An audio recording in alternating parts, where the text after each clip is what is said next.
Senator May Zubiri, suportado ang responsableng pag-aarmas ng mga sibilyan na maaaring magamit daw ho sa dayuhang mananakop.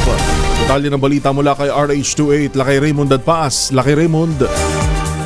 Hayagan ang deklarasyon ng suporta ni Senate Majority Leader Juan Miguel Mig Zubiri sa pag-aarmas ng mga sibilyan. Ang kailangan lang ay dapat maging responsable ang mga ito. Sa 32nd Defense and Sporting Arms Show sa SMX Convention Center sa Pasay City, inihayag ni Zubiri na isang deterrent sa krimen ang responsible gun ownership. Dahil sa record, karamihan ng mga krimen na nangyayari sa bansa ay galing sa mga hindi lisensyadong baril.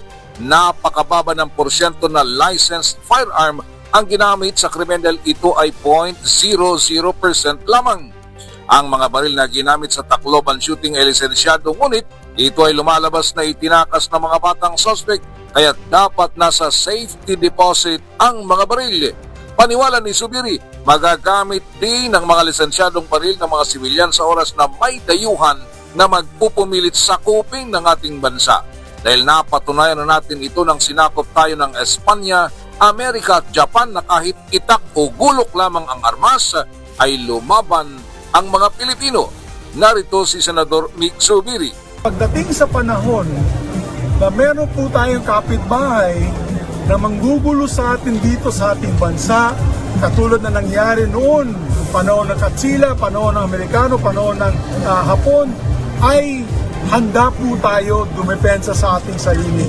Hindi lamang arnis ang daladala natin, hindi lamang bolo, hindi lamang itak o karate, taekwondo, meron po tayong baril na makadepensa sa ating bansa, sa ating soberenya.